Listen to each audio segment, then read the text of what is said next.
नमस्कार साथियों, आपके अपने YouTube परिवार पर एक बार पुनः आप सभी साथियों का बहुत बहुत दिल से स्वागत है।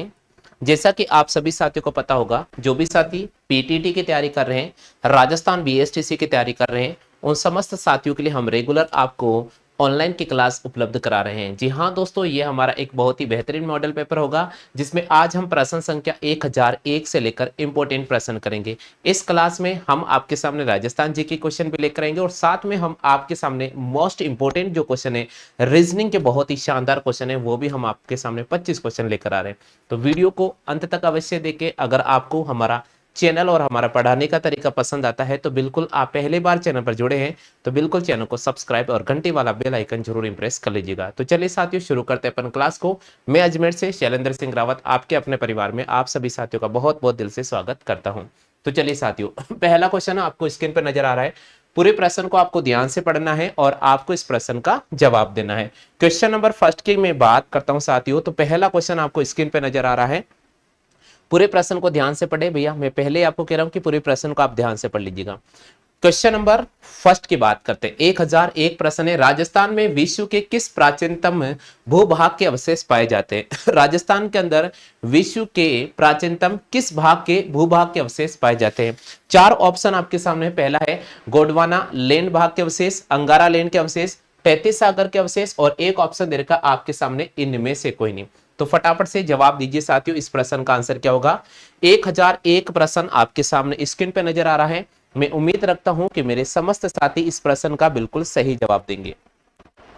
हाँ भैया, फटाफट से बताइएगा, फटाफट से जवाब दीजिएगा। क्वेश्चन नंबर 1001 आपके सामने है। राजस्थान में विश्व के किस प्राचीनतम भूभाग के अवशेष पाए जाते हैं?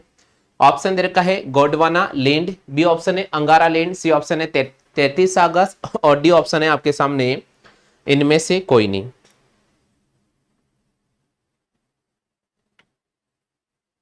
बिल्कुल, देखते हैं कितने साथी इस प्रश्न का सही जवाब दे पाते हैं। कृष्णा देवी जी हमारे चैनल पर जुड़ चुके हैं, आपका बहुत बहुत दिल से स्वागत है हमारे परिवार में। और इसी प्रकार हमारे चैनल पर जुड़ चुके हैं लोकेश चौधरी भैया, आपका भी बहुत बहुत स्वागत है। हाँ भैया, फटाफट से रिस्पॉन्स कीजिए, आंसर क्या होगा? फटाफट से रिस्पॉन्स कर दीजिएगा, इस क्वेश्चन का जवाब क्या होगा? जवाब दीजिएगा, स्क्रीन पर आपको क्वेश्चन नजर आ रहा है। पूरे प्रश्न को पढ़िए आराम से और फिर जवाब दीजिएगा। गुणमाला जी हमारे चैनल पर जुड़ चुके हैं, बहुत बहुत स्वागत है आपका भी हमारे परिवार में।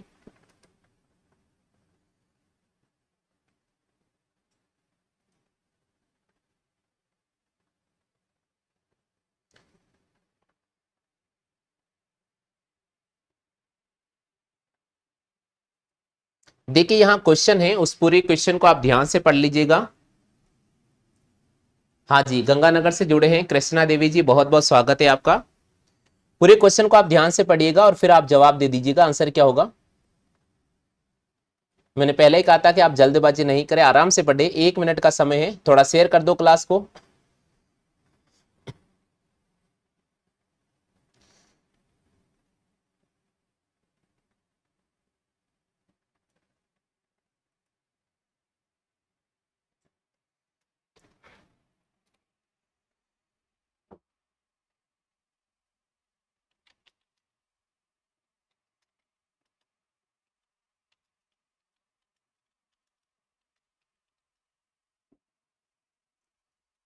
फटाफट से शेयर कर दीजिए क्लास को भैया।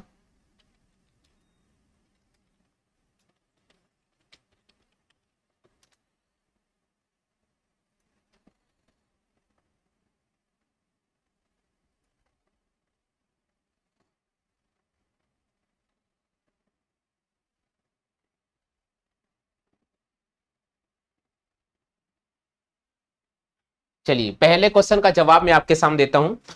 पहले प्रश्न की अगर मैं बात करता हूं साथियों, तो क्वेश्चन है राजस्थान में विश्व के किस प्राचीनतम भूभाग के अवशेष पाए जाते हैं? तो यहां पर आपको राइट करना पड़ेगा गोंडवाना लैंड भाग के। बिल्कुल, राजस्थान के अंदर विश्व के किस प्राचीनतम भूभाग के अवशेष पाए जाते हैं? तो यहां पर गोंडवाना लैंड को राइट करना होगा।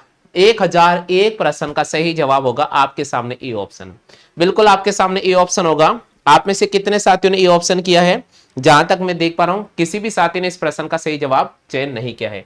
चलो भाई बात करते हैं प्रश्न संख्या 1002। 1002 आपके सामने, अरावली पर्वतमाला निम्न में से किसका अवशेष माना जाती है? अरावली पर्वतमाला निम्नलिखित में से किसका अवशेष मानी जाती है? जल्दी से जवाब दीजिएगा। बिल्कुल, थोड़ा ध्यान रखिए, क्वेश्चन को पूरा पढ़े, समझिए और फिर आप जवाब दे तो ज्यादा बेटर रहेगा।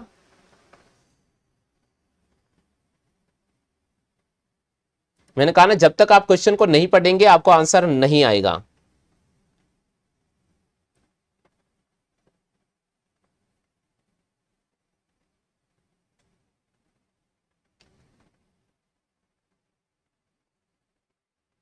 चलिए, किसी के आंसर नहीं आया वापस।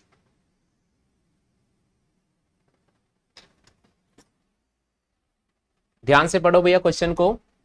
अरावली पर्वतमाला निम्नलिखित में से, अरावली पर्वतमाला निम्नलिखित में से किसका अवशेष मानी जाती है? बिल्कुल, यहां पर आपके सामने जवाब दिया है वंदना यादव ने। वंदना यादव ने इस प्रश्न का सही जवाब दिया है। चलिएगा, बिल्कुल, ऑप्शन दे रखा है गोंडवाना लेन, बी ऑप्शन दे रखा अंगारा लेन, सी ऑप्शन दे रखा टेती सागर और डी ऑप्शन दे रखा इनमें से कोई नहीं। डी ऑप्शन दे रखा आपके सामने इनमें से कोई नहीं। तो अगर मैं बात करता हूं राजस्थान में, अगर मैं बात करता हूं राजस्थान की, तो राजस्थान के अंदर अरावली पर्वतमाला के जो अवशेष है, राजस्थान के अंदर अरावली पर्वतमाला के जो अवशेष है वो गोंडवाना लैंड के हैं। किसके हैं? गोंडवाना लैंड के। तो राजस्थान में अरावली पर्वतमाला में जो अवशेष मिलते हैं वो गोंडवाना लैंड के मिलते हैं। तो यहां पर राइट करना होगा, राजस्थान में विश्व के प्राचीनतम अरावली पर्वत है, ये किसका अवशेष माना जाता है? तो ये गोंडवाना लैंड का अवशेष माना जाता है, अरावली पर्वतमाला। ठीक है भाई, हाँ, तो बिल्कुल ए ऑप्शन इसका सही जवाब होगा। प्रश्न संख्या 1003, राजस्थान में खारे पानी की झीलें किसका अवशेष मानी जाती है? राजस्थान में खारे पानी की झीलें किसका अवशेष मानी जाती हैं? राजस्थान के अंदर खारे पानी की झीलें निम्नलिखित में से किसका अवशेष मानी जाती हैं? जवाब देने की कोशिश कीजिएगा। प्रश्न संख्या 1003 आपके सामने स्क्रीन पर है। बिल्कुल देख पाते हैं मेरे कितने लाडली इस प्रश्न का सही जवाब दे पाते हैं या नहीं।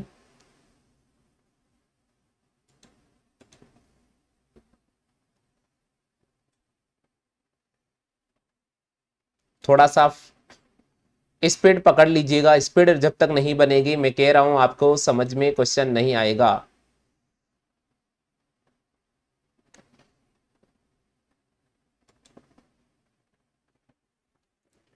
चलो भैया, बात करते हैं साथियों प्रश्न संख्या 3 की। एक एक मिनट का मैंने आपको समय दिया है और उस 1 मिनट के समय में आपको इस प्रश्न का जवाब बताना होगा। राजस्थान में खारे पानी की झीलें किसका अवशेष मानी जाती है? राजस्थान में खारे पानी की झीलें किसका अवशेष मानी जाती है? चलिएगा, तो इस प्रश्न का सही जवाब होगा, राजस्थान के अंदर जो खारे पानी की झीलें वो टेती सागर के अवशेष मानी जाती है। ऐसा माना जाता है कि प्राचीन समय में, बहुत पहले की बात है, यहां पर टेती सागर हुआ करता था। तो टेती सागर के अवशेष कारण ही राजस्थान के अंदर खारे पानी की झीलों का निर्माण होता है। और आज भी अगर किसी झील का पानी खारा है तो इसका मतलब होता है कि टेती सागर के जो अवशेष है उसी कारण उस पट्टी के ऊपर से गुजरने वाला जो पानी है उसका खारापन रहता है और इस कारण खारे झील का निर्माण हो जाता है या खारे पानी की पट्टी बन जाती है। तो राजस्थान में खारे पानी की झीलें किसका अवशेष है? टेती सागर के अवशेष है खारे पानी की झीलें। तो सी ऑप्शन पे आपको राइट करना होगा, बिल्कुल सी ऑप्शन पे राइट करना होगा। हाँ, यहां पर आपको सी ऑप्शन पे क्लिक करना होगा।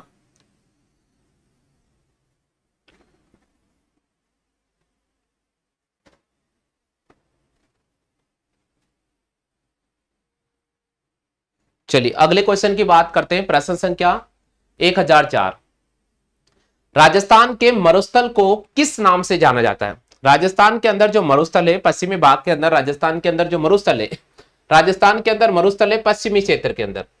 तो राजस्थान के जो पश्चिमी क्षेत्र के अंदर मरुस्थल है उसको किस नाम से जाना जाता है, जिसका विस्तार है 12 जिलों के अंदर लगभग। तो आपके सामने ये क्वेश्चन बोला, राजस्थान के मरुस्थल को किस नाम से जाना जाता है? जल्दी से बताइए भाई। ऑप्शन दे रखा है सहारा का मरुस्थल, बी ऑप्शन दे रखा है थार का मरुस्थल, सी ऑप्शन दे रखा है सिंध का मरुस्थल, डी ऑप्शन दे रखा है इनमें से कोई नहीं। डी ऑप्शन दे रखा है इनमें से कोई नहीं। देखते हैं कितने साथियों का सही जवाब हो पाता है।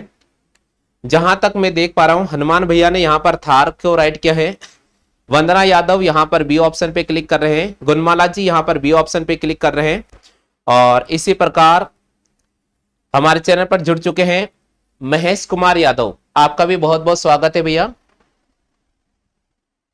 बिल्कुल चलेगा, सही जवाब दिया है बिल्कुल, यहां पर सभी साथियों का बिल्कुल सही जवाब है। राजस्थान के थार के मरुस्थल को किस नाम से जाना जाता है? ओहो, राजस्थान के मरुस्थल को किस नाम से जाना जाता है? राजस्थान का जो मरुस्थल होता है उसको थार का मरुस्थल कहा जाता है। राजस्थान के अंदर जो मरुस्थल है उसको थार का मरुस्थल कहा जाता है। बिल्कुल यहां पर राइट करना होगा।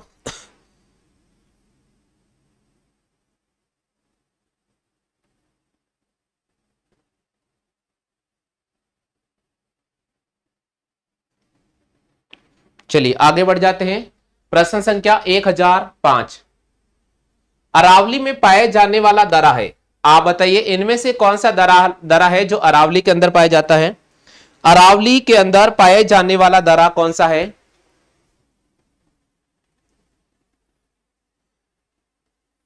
अरावली में पाए जाने वाला प्रमुख दरा कौन सा है? चार ऑप्शन दे रखा है, चार ऑप्शन दे रखा है, काराकोरम दरा, बागदिला दरा, हाथी दरा और एक ऑप्शन दे रखा आपके सामने इनमें से कोई नहीं।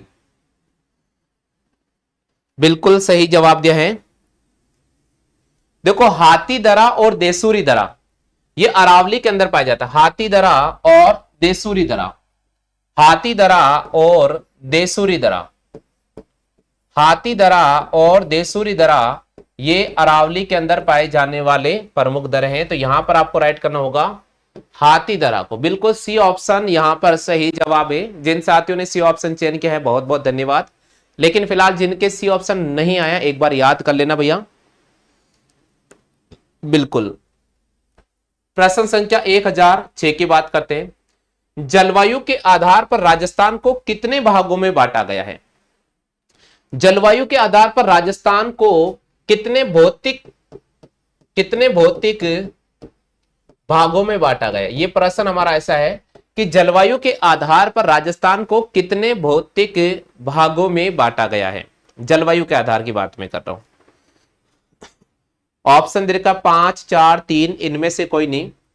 कल अपन ने पढ़ा था कि अफवाह तंत्र के आधार पर राजस्थान को कितने भागों में बांटा गया था, तो हमने पढ़ा था 3 भागों में बांटा गया था। आज हमारा क्वेश्चन है कि जलवायु के आधार पर राजस्थान को कितने भागों में बांटा गया है। बिल्कुल जवाब आ चुका है काफी साथियों का, फिर भी कुछ ऐसे साथी हैं जिनके आंसर नहीं आ रहा है, तो आपको घबराने की बिल्कुल भी आवश्यकता नहीं है। मैंने पहले ही कह दिया था आपको, आप रेगुलर बने रहिएगा, सारा कुछ सीख जाओगे भाई आप।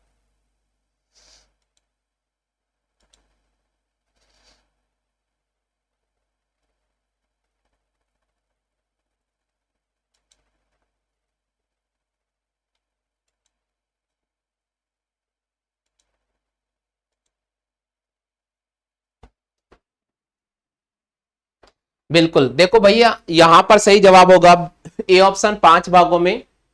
बिल्कुल ए ऑप्शन होगा 5 भागों में। अगर अपन बात करते हैं राजस्थान को प्रवाह का, आंतरिक प्रवाह के क्षेत्र की बात कर रहे हैं, अपवाह तंत्र की बात अपन करते हैं, राजस्थान को अपवाह तंत्र में 3 भागों में बांटा गया था, बंगाल खाड़ी में, अरब सागर में और आंतरिक अंत्य प्रवाह, जो नदियां हैं उनको बोलते हैं आंतरिक प्रवाह क्षेत्र या अंत्य प्रवाह क्षेत्र। तो इस प्रकार 3 है, लेकिन जलवायु की बात करते हैं तो 5 होगा। तो यहां पर आपको राइट करना पड़ेगा ए ऑप्शन। आप में से कितने साथियों के ऑप्शन आया एक बार थम्स अप कर दीजिएगा जल्दी से।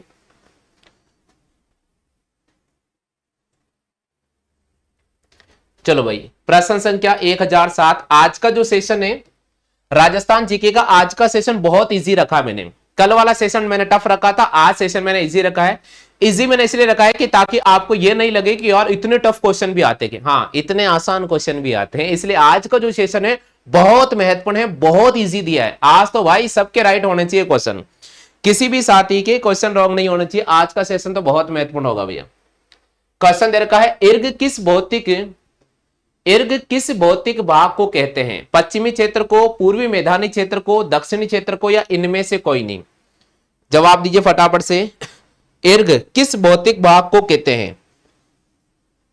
इर्ग किस भौतिक भाग को कहते हैं?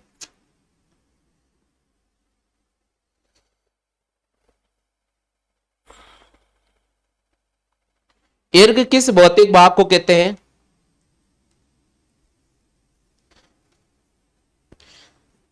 देखो, ईर्ग भी कह सकते हैं, हम्मादा भी कह सकते हैं, हम्मादा, और रेग भी कह सकते हैं। ये कई बार आता है, ये कई बार आता साथियों। ईर्ग, हम्मादा और रेग निम्नलिखित में से कौन से भौतिक क्षेत्र का प्रमुख नाम है?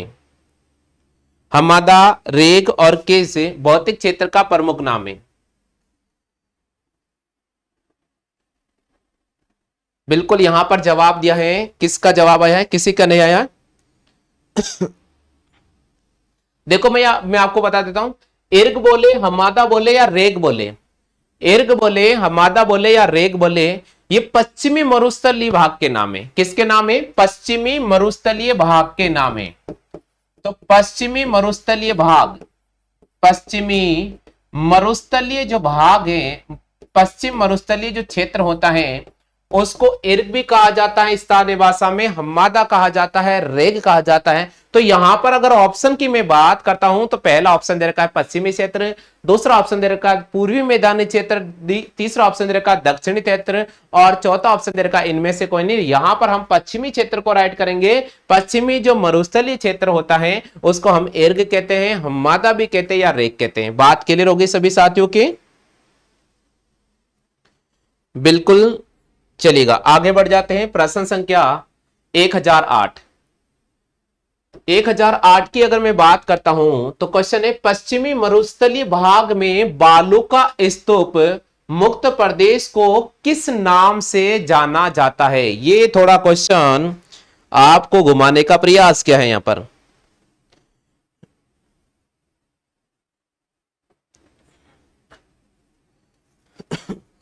देखिए, ये क्वेश्चन में थोड़ा ऑप्शन में मिस्टेक है। या तो क्वेश्चन ऐसा आना चाहिए, पश्चिमी मरुस्थलीय भाग में बालू का स्तूप मुक्त प्रदेश किसे कहा जाता है? ये क्वेश्चन ऐसा होगा भैया, थोड़ा ध्यान रखिएगा, किसे कहा जाता है, ये क्वेश्चन ऐसा आएगा, किसे कहा जाता है। तो आप सुन लीजिएगा, पश्चिमी मरुस्थलीय भाग में बालू का स्तूप मुक्त जो प्रदेश है पोखरण को कहा जाता है। किसको कहा जाता है? पोखरण को कहा जाता है। यहां पर ऑप्शन तो नहीं है हमारे पास में, लेकिन हमें राइट करना होगा डी, इनमें से कोई नहीं, पोखरण। पोखरण पश्चिमी मरुस्थलीय भाग में बालू का मुक्त स्तूप प्रदेश को कहा जाता है, पोखरण को कहा जाता है भैया।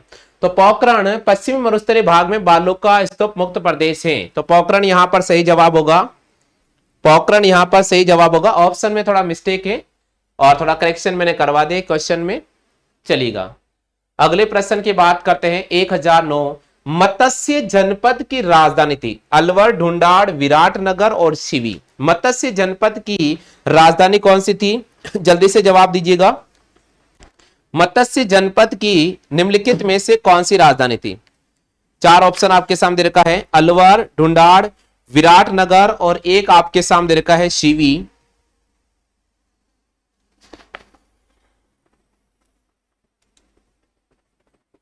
बिल्कुल यहां पर हनुमान भैया का आंसर आया है विराट, लोकेश भाई का आंसर आया है ए विराट, हनुमान भैया का आंसर आया ए अलवर, कृष्णा देवी ने यहां पर ऑप्शन किया है सी। पर्वत भैया हमारे चैनल पर जुड़े हैं, बहुत बहुत स्वागत है आपका, इन्होंने ए ऑप्शन पे क्लिक किया है।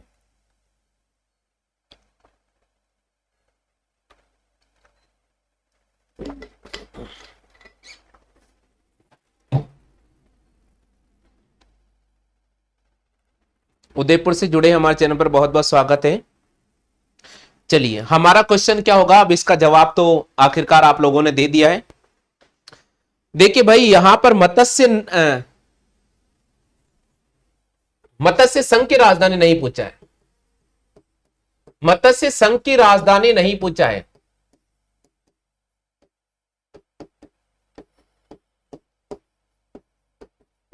देखो मैंने आपके सामने लिखा है, क्वेश्चन को पढ़ो। कई बार क्या होता है कि हम जल्दबाजी में फ्री हिट का चक्कर में बोल्ड हो जाते हैं और ये फ्री हिट आपकी महंगी पड़ जाती है। क्योंकि फ्री हिट में जो कैच किया जाता है वो तो आउट नहीं माना जाएगा, लेकिन बोल्ड जो आउट माना जाता है। यहां क्वेश्चन है मत्स्य संघ की राजधानी नहीं पूछा। अगर मत्स्य संघ की राजधानी पूछता तो आप अलवर राइट कर देते, मेरे हिसाब से ही था। हनुमान भैया ने थोड़ा सा जल्दबाजी में इसको मिस्टेक किया है, बाकी गलती नहीं करते हनुमान भैया, लेकिन इसलिए मैंने कह रहा हूं आपसे कि मत्स्य संघ की राजधानी नहीं पूछा, हमें पूछा है मत्स्य जनपद की राजधानी क्या होगा, तो विराटनगर को राइट करना होगा। मत्स्य जनपद की राजधानी क्या होगी, विराटनगर को राइट करना होगा। यहां हमारा उद्देश्य रहता है कि आप लोगों से अगर कोई गलती हो जाती है तो हम उसको सुधार करें, हमसे भी कोई गलती हो जाती है हम सब मिलकर उसको सुधार करते हैं, ठीक है। तो यहां गलती हो जाएगी तो हम सीखेंगे, आगे बढ़ेंगे, लेकिन एग्जाम में आप हमेशा क्वेश्चन को धैर्य बनाकर ध्यान से पढ़ें। क्योंकि क्या होता है कि अगर पॉइंट से भी अपन रह जाते एग्जाम में तो बहुत दुख होता है, इंतजार करना पड़ता है फिर 4 से 5 साल किसी वैकेंसी का। तो इसलिए आप हमेशा क्वेश्चन को धैर्य बनाकर रखें, जल्दबाजी से नहीं पढ़े, आराम से पढ़े, 2 बार पढ़े और फिर जवाब देने की कोशिश कीजिए। तो मत्स्य जनपद की राजधानी आपसे पूछा तो विराटनगर यहां पर सही जवाब होगा।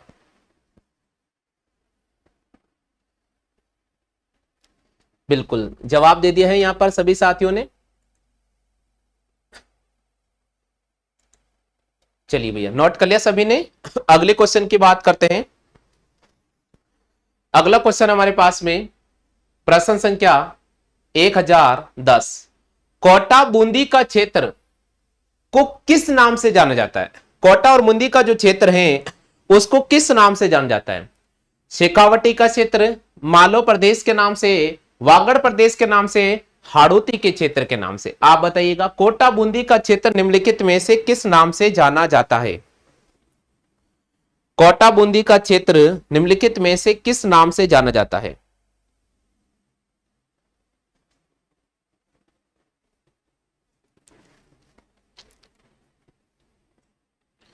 फटाफट से रिस्पॉन्स करें सभी साथी। क्या बात है, सभी के आंसर आ चुका है हाड़ौती। तो कोटा बूंदी का क्षेत्र को किस नाम से जाना जाता है। कोटा बूंदी का जो क्षेत्र होता है उसको हाड़ौती के नाम से जाना जाता है। बिल्कुल सही जवाब दिया है। कोटा बूंदी का जो क्षेत्र है हाड़ौती के नाम से जाना जाता है। बिल्कुल सही जवाब दिया है भैया ने यहाँ पर, बिल्कुल सही जवाब दिया है। हाँ हाड़ौती में आता, कोटा बूंदी बारा झालावाड़ का जो क्षेत्र हाड़ौती में आता है। लेकिन यहां पर आपके सवाल है कि कोटा बूंदी तो हाड़ौती को राइट करना होगा, कोटा बूंदी बारा झालावाड़ तो भी आपको हाड़ौती को राइट करना होगा। चलिए भैया प्रश्न संख्या 11 है, ब्यावर और अजमेर का क्षेत्र किस नाम से जाना जाता है। ब्यावर और अजमेर के क्षेत्र को किस नाम से जाना जाता है। ब्यावर और अजमेर का क्षेत्र को क्या कहा जाता है। शेखावटी, मालव, बांगड़ और मेरवाड़। बताइए जल्दी से, ब्यावर और अजमेर का क्षेत्र किस नाम से जाना जाता है।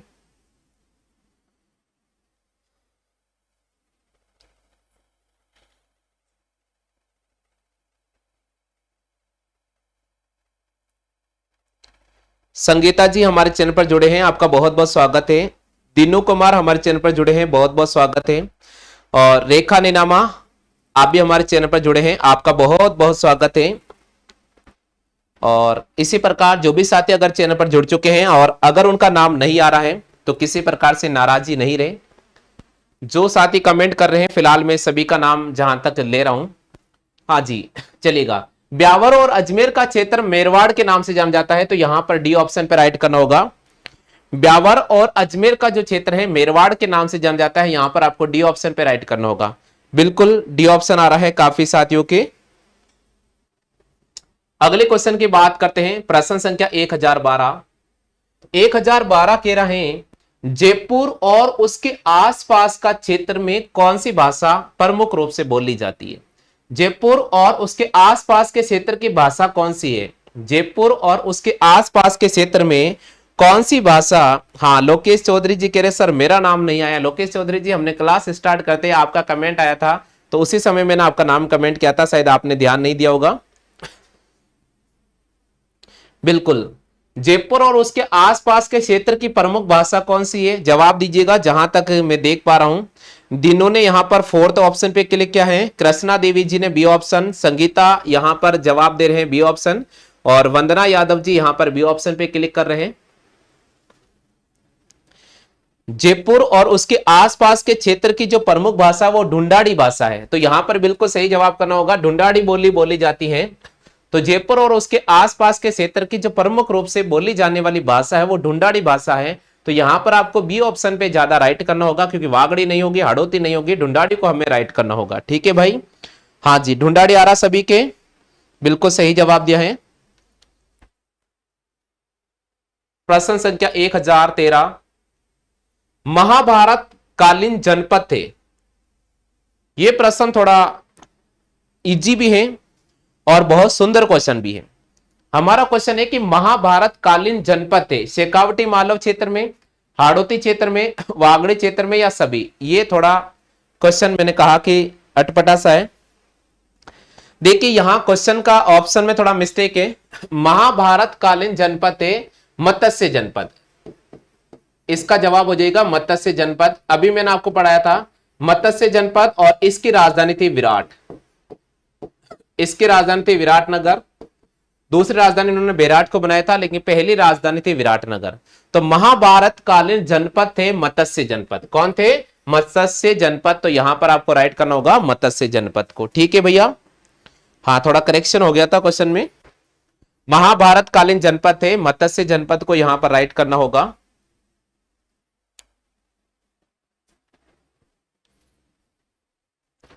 बिल्कुल, आगे बढ़ जाते हैं। प्रश्न संख्या 1013, प्राचीनतम ग्रंथ माना जाता है, किसको माना जाता है? सामवेद को, ऋग्वेद को, यजुर्वेद को, अर्थवेद को।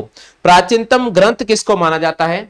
सामवेद को, ऋग्वेद को, यजुर्वेद को और अर्थवेद को। और एक सुनना भैया, क्वेश्चन ऐसा भी आता है कि प्रथम ग्रंथ किसको माना जाता है? प्रथम ग्रंथ किसको माना जाता है? क्वेश्चन ऐसा भी आ सकता है, प्रथम ग्रंथ किसको माना जाता है या प्राचीनतम ग्रंथ किसको माना जाता है। क्वेश्चन ऐसा भी आ सकता है, तो घुमा दी तो आप थोड़ा, प्रथम ग्रंथ बोल सकता है, कई बार प्रथम वेद बोलता है। प्रथम वेद किसको माना जाता है? प्रथम वेद माना जाता है। चलिए बताइए जल्दी से। बिल्कुल सही जवाब दिया है यहां पर ऋग्वेद। ऋग्वेद प्राचीनतम ग्रंथ या प्रथम वेद को माना है? प्रथम वेद कौन सा है? ऋग्वेद। प्राचीनतम ग्रंथ कौन सा है? ऋग्वेद। ठीक है भाई, बिल्कुल सही जवाब हो गया ऋग्वेद। ऋग्वेद बिल्कुल सही जवाब हो गया है। महेश कुमार भैया हमारे चैनल पर जुड़ चुके हैं, बहुत बहुत स्वागत है भैया आपका भी। चलिए अगले क्वेश्चन की बात करते हैं। सीवी जनपद की राजधानी कौन सी थी? सीवी जनपद की प्रमुख रूप से राजधानी कौन सी थी? ऑप्शन आपके सामने दे रखा है, और ये क्वेश्चन तो मेरे हिसाब से सभी साथियों का बिल्कुल सही होना चाहिए। ढूंढाड़, बेराट, शेखावटी और मध्यमिका। राजस्थान पुलिस का पेपर में ये क्वेश्चन 2 बार आ चुका है। बीएसटीसी के पेपर में ये क्वेश्चन आ चुका है। पीटीटी के पेपर में ये क्वेश्चन पूछा जा चुका है। ग्राम सेवक का, महिला पर्यवेक्षक का पेपर हुआ था, उसमें भी ये क्वेश्चन पूछा जा चुका है। इसलिए है बहुत महत्वपूर्ण और आना चाहिए, क्योंकि ये क्वेश्चन आपने कई बार मॉडल प्रैक्टिस पेपर में देखे होंगे। विभिन्न प्रकार के मार्केट के अंदर मॉडल पेपर अवेलेबल है, उनमें जनरली आपने इस क्वेश्चन को देख लिया होगा। सीवी जनपद की प्रमुख रूप से राजधानी है मध्यमिका। यहां पर आपको डी ऑप्शन पर राइट करना होगा, मध्यमिका को राइट करना होगा। बिल्कुल डी ऑप्शन किस किस का आ रहा है? बिल्कुल सभी का आ रहा है डी ऑप्शन। जहां तक मैं देख पा रहा हूं सभी साथियों की डी ऑप्शन आ रहा है। हाँ, रेखा चौधरी जी हमारे चैनल पर जुड़े हैं, आपका भी बहुत बहुत स्वागत है जहां तक मैं देख पा रहा हूं। चलिए नेक्स्ट क्वेश्चन की बात करते हैं। देवीलाल बालन भी हमारे चैनल पर जुड़ चुके हैं, आपका भी भैया बहुत बहुत स्वागत है। हाँ, प्रश्न संख्या 1016 है, अरावली पर्वतमाला की सबसे ऊंची चोटी कौन सी? अरे यार इतना इजी क्वेश्चन मैंने आज पहले ही कह दिया था, क्वेश्चन की शुरुआत होते समय कह दिया था कि पिच आपके अंदर में है भी। आज मैदान पर बैटिंग करना बहुत आसान है, मैंने पहले ही कह दिया था आपको। आज आप फुल शॉट मार सकते हैं क्योंकि बाउंड्री बहुत छोटी है। इसका मतलब यह है कि आज के इस पेपर में आपको आसान क्वेश्चन मिलने वाले हैं। शुरुआत में ही मैंने आपको कह दिया था, स्कोर कम है, आराम से टारगेट कर सकते हो आप। अरावली पर्वतमाला की सबसे ऊंची चोटी कौन सी है? जरगा, तारागढ़, शेर, गुरु शिखर। जवाब दो भैया, सभी के राइट होना चाहिए। बिल्कुल बिल्कुल सही जवाब दिया है, क्योंकि आज के सेशन में रीजनिंग दमदार होगी। बिल्कुल सभी का आंसर आना चाहिए। गुरु शिखर, गुरु शिखर सबका आ रहा है, गुरु शिखर। चलिए भैया, गुरु शिखर को राइट करना होगा यहां पर डी ऑप्शन पे। अरावली पर्वतमाला की लंबाई कितनी है? बहुत ही शानदार क्वेश्चन है, यहां पर थोड़ा आपको कंफ्यूज करेगा। आपसे पूछ रहा है कि अरावली पर्वतमाला की कुल लंबाई कितनी है। आपसे यह नहीं पूछा कि राजस्थान में इसकी लंबाई कितनी है, आपसे तो यह पूछा गया है कि अरावली पर्वतमाला की लंबाई कितनी है। अरावली पर्वतमाला की कुल लंबाई कितनी है? अरावली पर्वतमाला की कुल लंबाई कितनी है, आपसे पूछ रहा भैया। जवाब दो। देखते हैं कितने साथी सही जवाब कर पाते हैं। 692, 692 बिल्कुल सही। बिल्कुल बिल्कुल, अरावली पर्वतमाला की कुल लंबाई है 692 किलोमीटर। अरावली पर्वतमाला की कुल लंबाई है 692 किलोमीटर। कितनी है? 692 किलोमीटर। बात क्लियर हो गई? हाँ भाई, सभी के आ गया 692 किलोमीटर। अगला क्वेश्चन आ रहा हमारा 1018। मध्य अरावली की सबसे ऊंची चोटी कौन सी है? यह थोड़ा क्वेश्चन आपके लिए नया हो सकता है। मध्य अरावली की सबसे ऊंची चोटी कौन सी है? यह क्वेश्चन थोड़ा आपके लिए नया हो सकता है। ऑप्शन दे रखा है शेर, बी ऑप्शन दे रखा है रघुनाथगढ़, सी ऑप्शन दे रखा है टाटगढ़ और डी ऑप्शन दे रखा है जरगा। बिल्कुल फटाफट से बताइएगा। और इस क्वेश्चन को मैं एक बार स्टार में लिख दूं। ये इतना बड़ा मैंने स्टार बनाया क्योंकि ये क्वेश्चन है भैया बहुत महत्वपूर्ण। और ये वो क्वेश्चन है जो आपको करता है कंफ्यूज। अब देखते हैं कितने साथी इसमें कंफ्यूज होते हैं। देखते हैं कितने साथी इसमें कंफ्यूज होते हैं।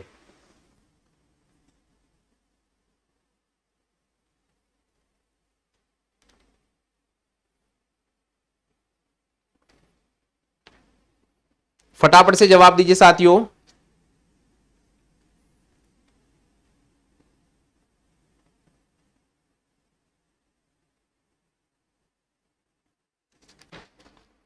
बिल्कुल कंफ्यूज हो गया ना भैया? बिल्कुल कंफ्यूज हो गए हैं। बिल्कुल हाँ, ये क्वेश्चन घुमाया, देख लो मैंने घुमाया ना, इसलिए मैंने स्टार लगाया। यहां पर आपको टाटगढ़ को राइट करना होगा क्योंकि रघुनाथगढ़ तो उत्तरी अरावली की प्रमुख चोटी है। रघुनाथगढ़ तो उत्तरी अरावली की प्रमुख चोटी है। उत्तरी अरावली की सर्वोच्च चोटी है रघुनाथगढ़ सीकर। लेकिन यहां क्वेश्चन घुमाया है, मध्य अरावली की सबसे ऊंची चोटी कौन सी है? टाटगढ़ को राइट करना होगा, अजमेर के अंदर है। टाटगढ़ को राइट करना होगा। हाँ, हनुमान जी भैया कह रहे हैं कि सर टाटगढ़ होगा। बिल्कुल हनुमान जी भैया ने सबसे पहले रघुनाथगढ़ लगाया था। चलो भाई कोई बात नहीं, सभी का आ गया रघुनाथगढ़, सी ऑप्शन। हाँ भाई, अगला क्वेश्चन है, पुष्कर झील निर्मित है प्राकृतिक, कृत्रिम, जलवायु या तालाब? भाई बताओ पुष्कर झील क्या है?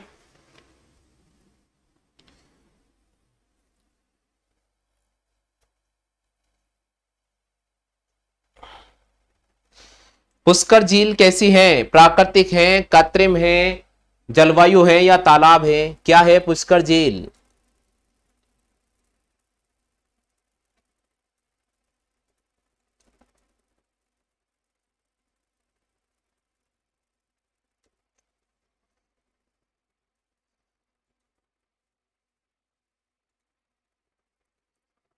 बिल्कुल बिल्कुल, सभी का आंसर आ चुका है। पुष्कर झील क्या है भैया? देखिए अगर सवाल यहां पर, पुष्कर जो झील है मानव निर्मित नहीं है, बात सुन लेना, पुष्कर झील मानव निर्मित नहीं है। पुष्कर झील देवताओं से निर्मित है, इसलिए पुष्कर झील को प्राकृतिक झील माना जाता है। पुष्कर झील को कृत्रिम झील नहीं माना जाता है, पुष्कर झील को प्राकृतिक झील माना जाता है।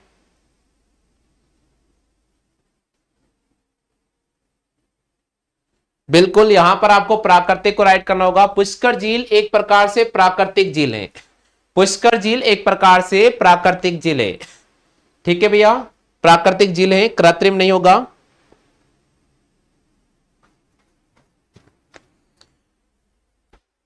और 1020 क्वेश्चन की बात करते हैं।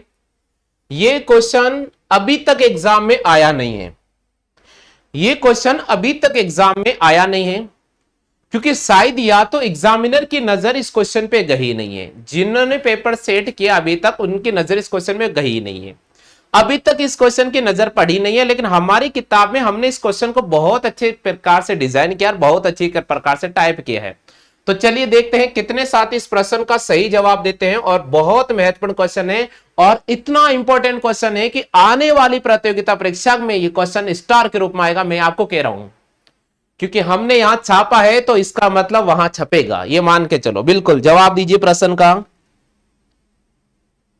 मनीषा शर्मा जी हमारे चैनल पर जुड़े हैं, बहुत बहुत स्वागत है मनीषा जी, बहुत बहुत स्वागत है।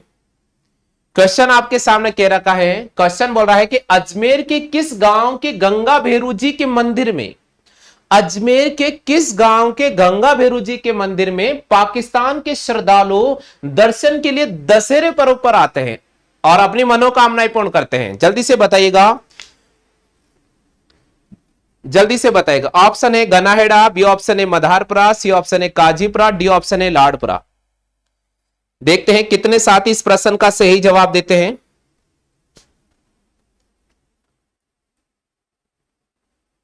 बिल्कुल देखते हैं कितने साथी इस प्रश्न का सही जवाब देते हैं। अजमेर के किस गांव के गंगा भेरू जी के मंदिर में श्रद्धालु दर्शन के लिए दशहरे के पर्व पर आते हैं? बहुत सुंदर क्वेश्चन है और कितने साथी इस प्रश्न का सही जवाब देते हैं, देखते हैं भैया।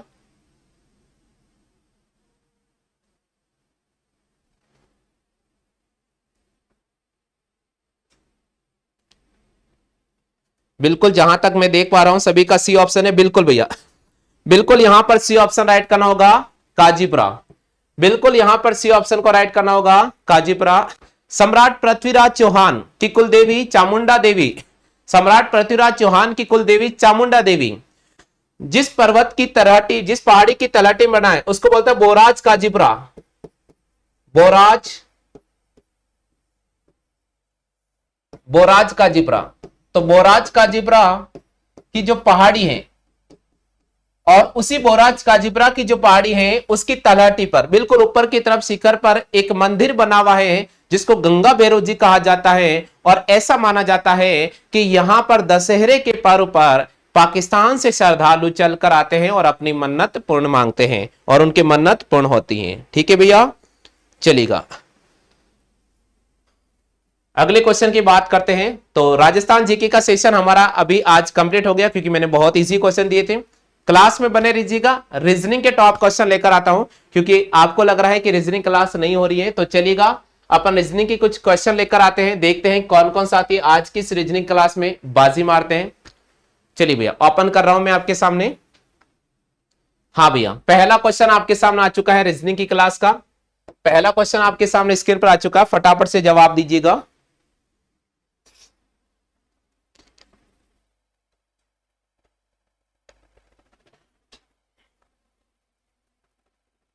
फटाफट से जवाब दीजिएगा।